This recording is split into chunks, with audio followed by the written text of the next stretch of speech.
The Florida Panthers put themselves in a better position to repeat as Stanley Cup champions as they have acquired Seth Jones from the Chicago Blackhawks. What does this mean for the present and future? We discuss that all on today's Locked On Florida Panthers podcast.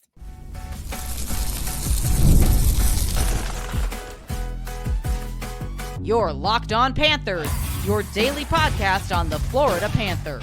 Part of the Locked On Podcast Network, your team every day. And welcome into this Monday, March 3rd edition of the Locked On Florida Panthers podcast, part of the Locked On Podcast Network, where it's your team every day. Thank you for making the Locked On Florida Panthers podcast your first listen of the day. I'm Armando Velez from the Hockey News. You can follow me on X at MondoMan12. Follow the show account on X and Instagram at L_FLA Panthers and on Blue Sky at LOFLA Panthers. You can follow the podcast anywhere you listen to podcasts and on YouTube. Subscribe to the show, and if you're on the YouTube, make sure to press that like button. So, Florida Panther fans, grateful to be back here once again on the show to discuss everything in the world of the Panthers, and what a big trade that the Florida Panthers made this weekend with acquiring right-handed shot defenseman Seth Jones from the Chicago Blackhawks and a 2026 fourth-round pick, with the Blackhawks retaining $2.5 million of his $9.5 million AAV in exchange for goaltender Spencer Knight and a 2026 conditional first-round pick. And the trade was in the works after Seth Jones had expressed his desire to go win elsewhere, that he did not think that Chicago provided him that chance. And then after a game last weekend, he discussed about how the Chicago Blackhawks looked the same from game one until then, and those comments were made publicly. And to think that just a few weeks after Elliot Friedman on 32 Thoughts discussed teams are wary of the Florida Panthers about how they'll be able to pull something out of their hat, well, the Florida Panthers did just that. And when we discussed a little bit last week about the Panthers and their possibility of getting Seth Jones without Matthew Tkachuk going on LTIR, I didn't think it was realistic, but the Panthers found a way. More on that later with Matthew Tkachuk's status going forward. But there was a report even that Seth Jones would either accept the trade to the Dallas Stars, which Dallas is his hometown, or the Florida Panthers. It's because the Panthers and the Stars do have two different cap situations. With this upcoming offseason, the Panthers had 8 open roster spots. Now that's 7 because Seth Jones has term. And then the Dallas Stars have 10 open roster spots, with their desire to keep Jamie Benn and having to sign contracts like a Maverick Bourque and a Wyatt Johnston. So the Panthers solidifying their top 4 with this trade this season. Now you're going to see a top 4 of Forsling, Aaron Ekblad, Nico Mikkola, Seth Jones there. Dmitry Kulikov gets to get a little bit less pressure on him going from the second pair to the third. And look at the minutes even for what Aaron Ekblad has had to do this season. 23 minutes and 29 seconds average time on ice this season, while last year it was 20 minutes and 52 seconds. Last year for Dmitry Kulikov, 16 minutes and 30 seconds for him. This year it's been 19 minutes and 41. Everyone has been putting more of a role, especially with Aaron Ekblad lately being the power play quarterback. Seth Jones is the guy for the Panthers to be the quarterback on the power play. And this was something that we spoke about all season. And to think that that we even entertained the fact that the Florida Panthers were going to trade Aaron Ekblad this offseason with what they lost on the back end, with Brandon Montour taking that $7 million AAV contract with the Seattle Kraken this offseason, the Panthers found a way to get better, for on paper at least, to make another run for the Stanley Cup. And for Seth Jones, power play quarterback, can play the penalty kill. That once again, that creates more of a balance for them. Right-handed shot, so you have at least your top 2 pairs with the Panthers giving themselves an opportunity to break the puck out a lot easier. If there's a battle on the half wall and there's a right-handed shot versus a left-handed shot, if you're a left-handed shot, you're gonna have, and there's a battle on the right side and someone's playing their offside, sometimes you might have to take a few risks of chipping it up. And if there's a forward on the forecheck that's trying to disrupt and you're out of position when you're turning back to your goaltender, there's an opportunity for a mini breakaway. While with a right-handed shot, you have an opportunity for the other defenseman to create some support, and that makes breakouts easier. The Panthers are a team that also is very tight when it comes to around the crease. So that also creates a lot of protection around Sergei Bobrovsky. I mean, we spoke about a lot of times throughout the postseason about how the Panthers and their shot suppression, because they're such a heavy possession team, this helps so much with clearing the puck and going to battle in the corners, even if it's just a little bit of a sweep there. With Seth Jones, he's also at the tops of defensemen in puck battle wins for him as well. So it's not just the offensive parts of his game that are big for him. But even going back to his power play stats for him, he's inside the top 20 in power play points for a defenseman. So that is big when it comes to that. So puck battle wins, he's in the top 6. Zone denials, top 5. Points in the top 18. Outlet passes, he's in the top 12. So he's a guy who could connect tape to tape to the forward, getting out of the zone for stretch passes. And hey, once again, it helps with crisp line changes and everything with that. So that is huge when it comes to just this acquisition for Seth Jones. Seth Jones will be wearing number 3, the number that he wore in junior with the Portland Winterhawks, Columbus Blue Jackets in the NHL, and the Nashville Predators. Also, him and Frank Vetrano were also on the same team at the US NTDP. So that's another thing. And here's the thing. The Panthers, when it comes to, once again, building the core and also identifying them, it's once again a consistent theme for Bill Zito when it comes to the window that they try to create. And it was always from 2023 all the way to 2030 with the amount of contracts that they put. And it obviously the first one was when they signed Alexander Barkov. And to think that they made all these moves with a flat cap even at the time, and to think that they are still putting themselves in a position with the core locked up already. I'm just going to read all the names who are at least under contract through 2030. Barkov, Tkachuk, Sam Reinhart, Carter Verhaeghe, Gustav Forsling, Seth Jones. Those are players who are going to be at least under contract until 2030. And a lot of the other players, the clauses are going to change from no move to modified no trade in 2030, like a Sam Reinhart, Carter Verhaeghe, and Gustav Forsling. Those are the 3 whose clauses change. But 2030 and beyond, you're going to have multiple guys who are going to be continued and into the mix of guys. Anton Lundell is another one. I forgot to name him. But the Panthers have identified that. And there's always that worry about how the Panthers were going to turn things over this offseason. And it's like, okay, Aaron Ekblad's going to be a free agent. Now the fact that they have Seth Jones under their books, and they could at least go to work to at least maybe either re-sign Aaron Ekblad or go a different route. They have options because they get that part done as far as that. You obviously there's the putting Spencer Knight out. Let's talk about the money first before we talk about the person. You take Spencer Knight out of the equation, which whenever a starting goaltender takes a good amount of the starts and a backup is really only playing maybe around a third or less of the games, basically you could treat that as dead cap on your roster if you really truly think about it. And the fact that Sergei Bobrovsky is still the workhorse that he is, when you trade the $4.5 million from Spencer Knight's contract and you add the 7, it's only a $2.5 million difference. And for the Panthers here, with knowing that they had to put something together this offseason already, you already spent 2.5 of your resources. And obviously with Chicago retaining some salary, that makes it even better for a guy who was a 4th overall pick in the 2013 draft. To think that 10 years after, should the Florida Panthers pick Seth Jones over Alexander Barkov, well, now they got him.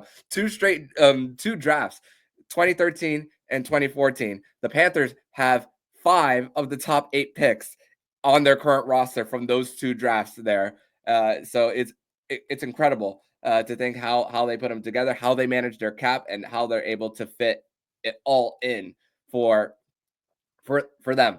And once again, just the fact that you have a player in Seth Jones who is a five-time All-Star. I know All-Stars aren't necessarily shiny these days because we're not going to be really having All-Star games going forward as much as we used to, and also with the fact that the NHL has one representative from each team going to the game, that really doesn't tell the whole story. But the fact that this guy has gone 5 times in his career, that means something as far as just a guy who is a player who is well respected around the league, and his play backs it up for him.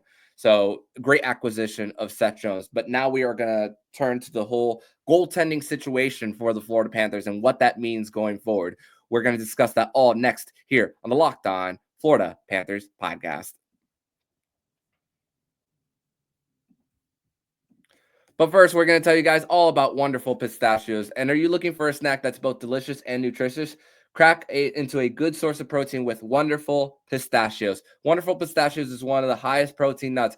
Each 1 ounce serving has 6 grams of protein, giving you over 10% of your daily value. Plus, they're packed with fiber and better for you, unsaturated fats to help you keep feeling fuller longer. I love the no shells variety. It's the perfect grab and go snack for busy days, whether I'm at the desk, road trip, or just need a quick protein boost. They're my go-to. Get snacking and cracking with the snack that packs a protein punch. Visit wonderfulpistachios.com to learn more.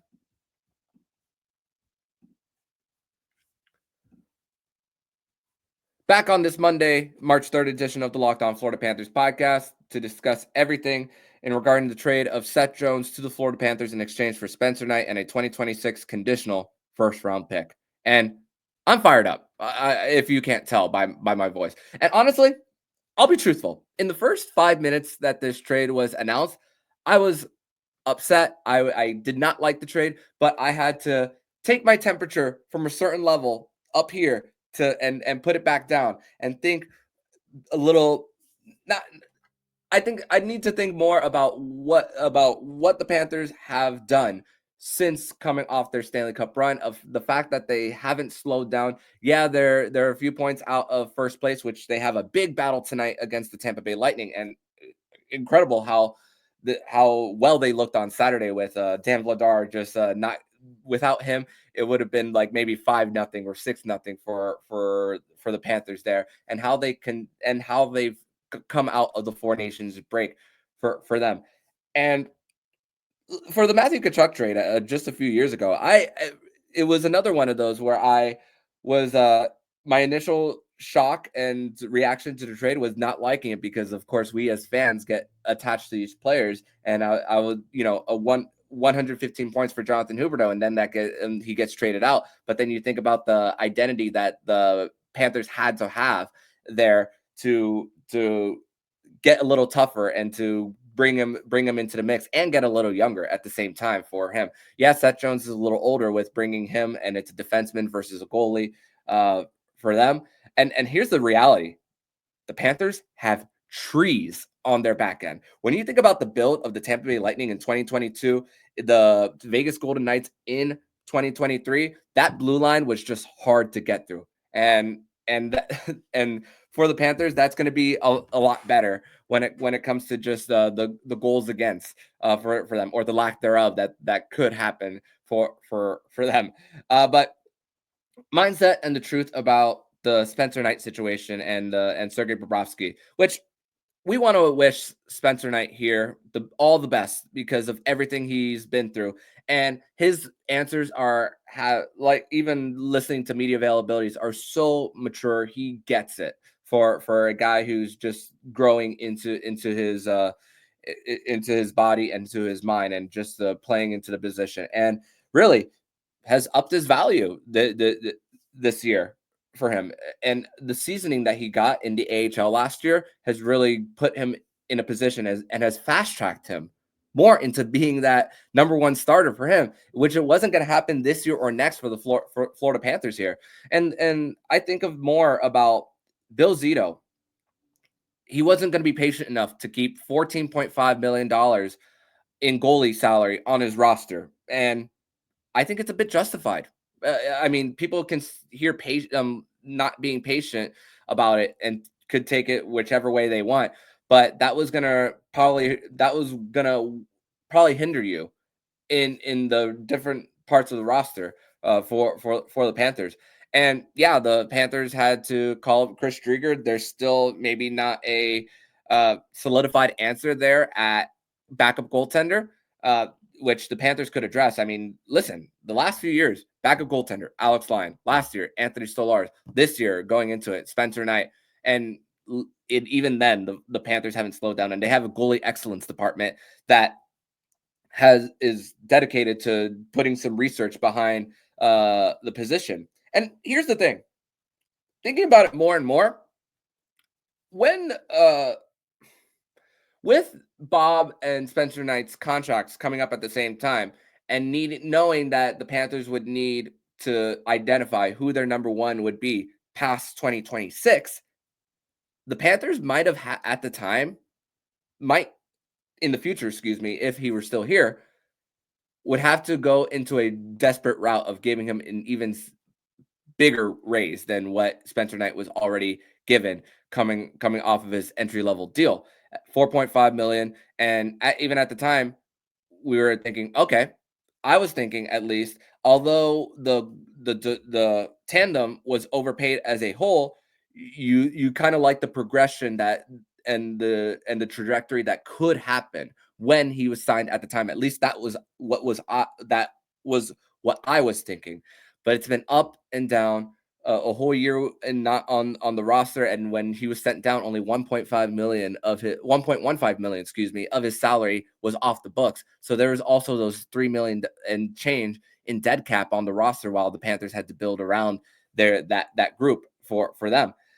So that's another thing for the Panthers there, and just how they've been able to still find a way to win even without their backup goaltender. And it's going to be a situation where they'll identify it when they get there. That's going to be another thing coming up for this one. And on the Chicago Blackhawks side of things, I'm a little worried about Spencer Knight, just about how he's going to be between the pipes for a team that's going to be pinned in their own end consistently. And just but the Hawks, they have to get to the cap floor come next year. Putting Seth Jones out of the mix, that was their highest contract going into the year, and they're gonna have to go big game hunting once again and get a little younger to get around Connor Bedard. But now they also have multiple assets and adding another one with the Spencer Knight trade, so that could give themselves an opportunity to create a big splash even without a free agent signing. They're reportedly in on Mikko Rantanen, Mitch Marner. Who knows if they're going to sign with their current respective clubs in Carolina and Toronto. But we'll see. We'll see what Kyle Davidson has up his sleeve for the Chicago Blackhawks side of things. But also for the Panthers, and if Spencer Knight were still here, and then life after Bob, and having to give him an even bigger pay, you don't want to be desperate. And speaking of desperation, a lot of people are talking, which the internet is crazy these days with the amount of takes that we see from here. A lot of people are comparing this to the Ben Sherratt trade for the Panthers, and this is not the same thing. When you think about when Bill Zito made the trade for Sherratt, Andrew, those guys respectively at forward and defense were expiring deals, and the Panthers were coming off on $6.4 million in dead cap with Keith Yandel and Scott Darling's contracts on the books. And to think that they still fit Matthew Tkachuk in that offseason there is still incredible. But the Panthers aren't going to have dead cap on their roster. Their books, for the most part, are clean for them. So that's another thing for the Panthers. And Seth Jones, the acquisition, doesn't seem desperate because of the fact that there's a lot of term. That 2026 first-round pick for the Panthers might not even be on the roster at 2028 at the earliest, and you're expecting that pick to be somewhere in the 20s for the Panthers. So is that worth to give up for the Panthers there? I say yes, to get a guy who's going to stay for multiple years. So this is not the same. And who's to say that Sergei Bobrovsky won't play past his current contract. When his contract expires, he'll be 37 years old. There have been multiple goaltenders to play into even their 40s. And after this contract for the Panthers, even if they want to sign Sergei Bobrovsky, it won't be at 10 million. It'll be significantly less. But with the way Bobrovsky takes care of his body, there's that possibility even after. A few years ago, even months ago, I was thinking I could see a situation where Bobrovsky even signs a 1 or 2 year deal and Spencer Knight is the starter. But now I'm even more confident the Panthers could sign Sergei Bobrovsky past his current one. And let's list. I'm going to give you a list of some of the goaltenders who have played until 40. Some of these are Hall of Famers. Martin Brodeur played until he was 42. Dominic Hasek played until he was 43. Ed Belfour, 41. Currently, Marc-Andre Fleury, this is his last season in the NHL, 40. Roberto Luongo, 40. A short stint with the Florida Panthers, but he played until he was 40. Tim Thomas is another one. Sergei Bobrovsky is as conditioned as they come. What does that mean as far as his game and whether it slows down or keeps up at a certain pace? It's up and down. That's what goaltending is. It's voodoo. You never know what you're going to expect from here. And there's a promising prospects right now for the Panthers in Cooper Black and Tyler Muzelek for them that they could also be part of the mix for the Panthers as far as their development. Cooper Black was someone that they found in development camp. Went to Dartmouth, and he's humongous, by the way, and has played decently well in the AHL. Has a more than one shutout for the Checkers this year. So that is also an opportunity to grow and season guys before they get to the show here. So that's another thing for the Panthers is the fact that they can take this year by year and identify it then. This is about trying to do it again, to try to win. And banners fly forever when it comes to winning a Stanley Cup and taking risks. And this is a risk for Bill Zito that I can get behind for him. And he's earned every benefit of the doubt for what moves he's made. We've seen him be ultra aggressive. We've seen him stand pat. We've seen him make minor moves. But the situation came and he looked at his future as well and said, this is something that will be easier to swallow. And the fact that it's $7 million on your books and not 9.5, fans and media members alike, they judge players on what they're paid and with the production that they bring with what they're paid. If there won't be, that contract won't be as scrutinized as Chicago has scrutinized Seth Jones for how he's played with that Chicago Blackhawks team. And there wasn't a lot around Seth Jones. So it was easy to pick on him for them. And I think that his play is going to go up a notch big time. I mean, we saw, and it's proven over and over again, the system, the culture of the Florida Panthers. I know that's a big buzzword and some people might roll their eyes when they hear it, but Sam Bennett's game improved. Brandon Montour, Gustav Forsling, that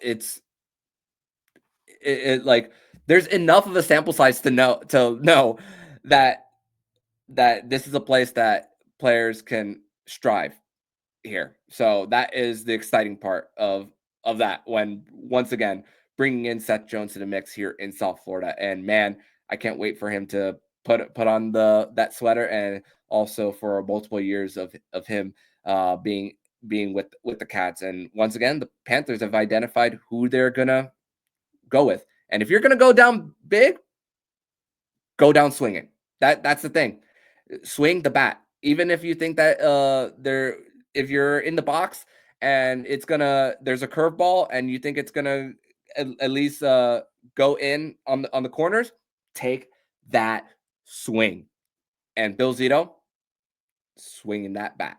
And this in my opinion, even if the Panthers don't win it this year, they give themselves an opportunity to at least get one or two more in the next 5 years, which is why you make this trade. So championship window, the Panthers are certainly there, as we are experiencing the golden age of the Panthers. Now we're going to transition over to segment number 3, where we're going to discuss what's coming up for the Panthers as far as their offseason with the cap. And Matthew Tkachuk has been placed on long-term injured reserve. We're going to discuss that and more next here on the Locked On Florida Panthers podcast.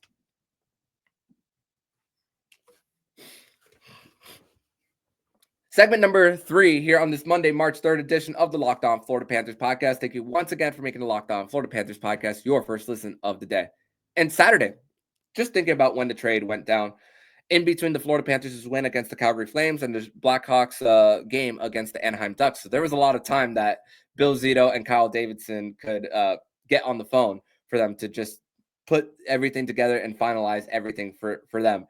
And it was a great celebration of the game of hockey with the Stadium Series going on in Columbus, where Johnny Gaudreau's family walked the team out for them, and just getting 21 Pilots to perform, and even Kirk Herbstreit with his dog right on the glass there. So that was another cool feature there for the outdoor game. And also, it makes me excited. Seth Jones is going to be part of the outdoor game for the Panthers. And here's the thing for the Hawks. A lot of their issues were spoken about more with how disastrous their outdoor game was in the Winter Classic when they got manhandled by the St. Louis Blues out in Wrigley Field for them. So that's another thing that has put more of the conversation about where the rebuild was going for the Hawks. But going into this offseason, the Panthers will have $20.5 million in cap space for 7 open roster spots. 4 forwards, 3 defensemen, 1 goaltender. And who's to say that after the performance on Saturday by Dan Vladar, he's going to be a UFA this offseason. What if they go after him this offseason? He's in his late 20s. So that's a position that the Panthers could go after this offseason for them. And with the Panthers and some of the people that they have to negotiate with, Mackey is owed a deal, which he has 30-40 goal potential, which he's not going to make less than $3 million on his next deal.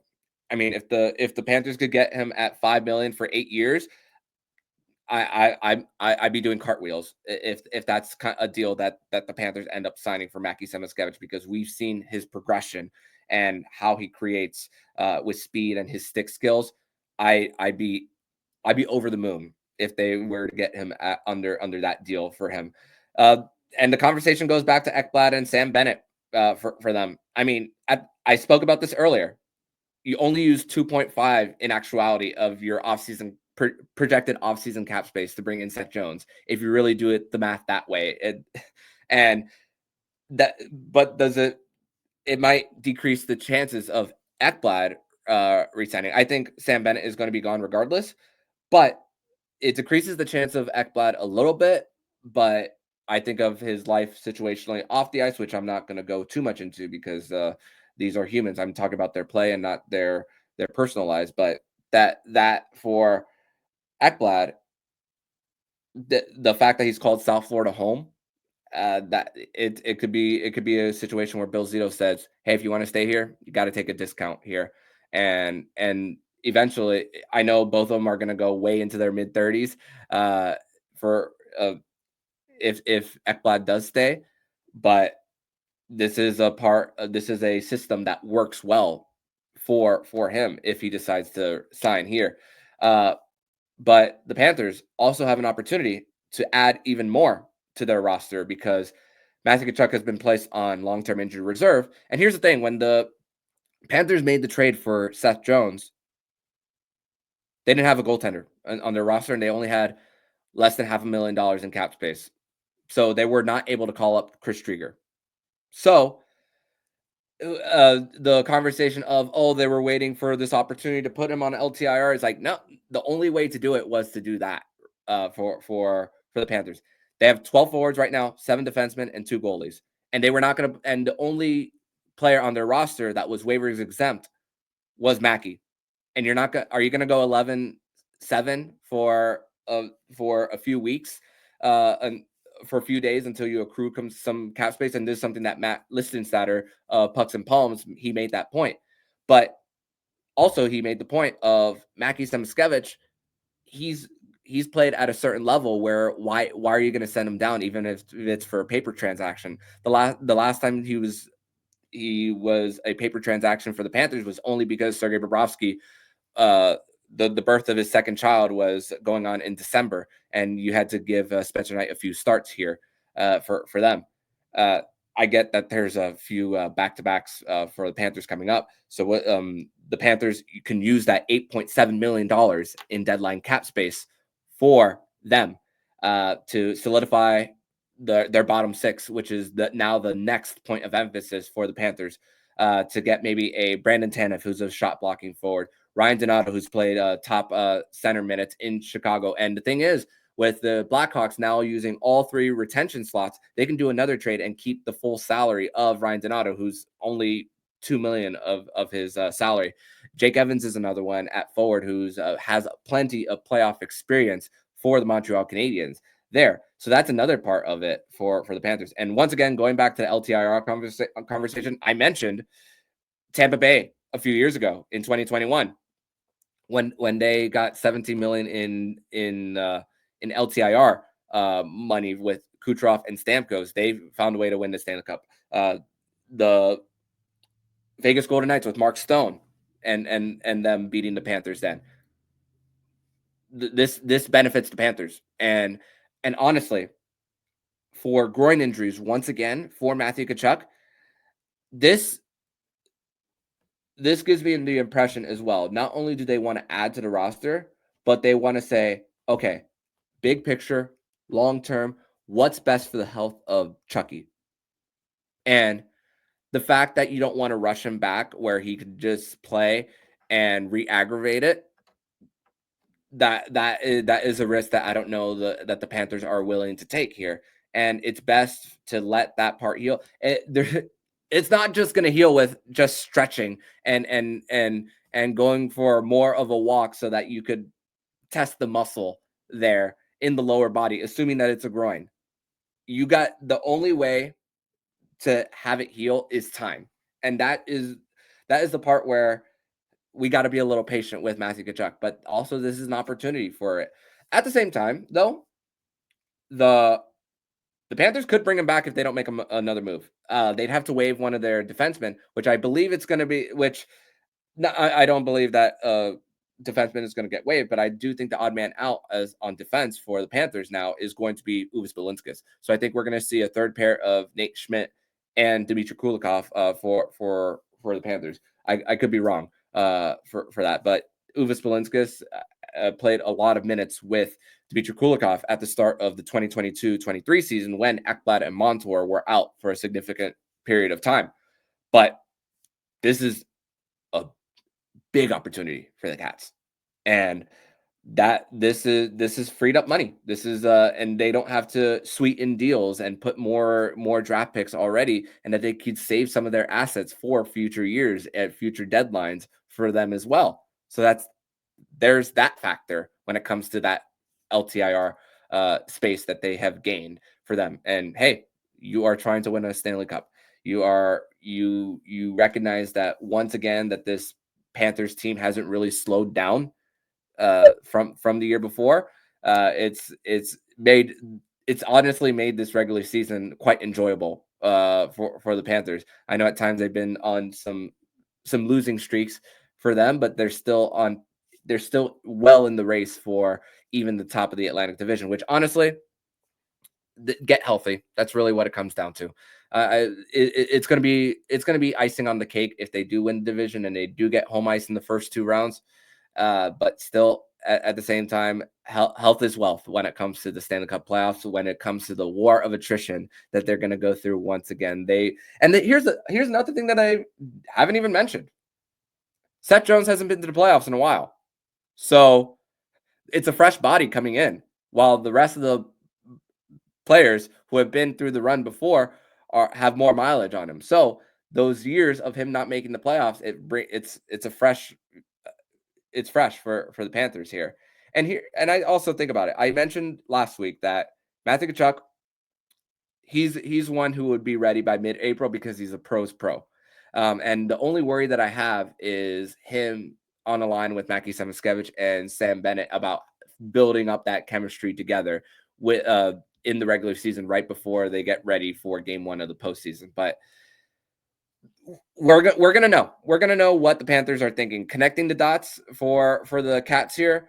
If they don't make another move, we could possibly expect probably a defenseman waived and Matthew Tkachuk getting some reps. But if they do add along their forward and their bottom 6, that is going to tell us everything for him being ready for game 1 of the postseason. And man, I cannot wait. Can it be mid-April already? Man. But that's going to do it for this edition of the Locked On Florida Panthers podcast. It's actually a game day, which we didn't even preview. We didn't even break down Saturday's game against the Calgary Flames. But there was just so much going on that this was the main topic that had to be touched. But we're going to be back on tomorrow's edition of the show to discuss everything as far as the Battle of Florida tonight, which is a big 2-point swing between the Florida Panthers and the Tampa Bay Lightning for home ice, possibly in round 1. If these two teams do in fact meet again in the postseason, which wouldn't be surprised. But come back here and we'll break all that down and more. But in the meantime, if you like what you're hearing, please subscribe to the podcast to be notified every single time the Locked On Florida Panthers podcast jumps into your podcast feed. Don't forget to also subscribe to the other shows on the Locked On NHL network, including Locked On NHL, Locked On Fantasy Hockey, Flip Livingstone and Stu Roden, and Locked On NHL Prospects. Thank you once again for making the Locked On Florida Panthers podcast your first listen of the day. So I'm Armando Velez, signing off. And you've been listening to Locked On Florida Panthers podcast, part of the Locked On Podcast Network, where it's your team every day.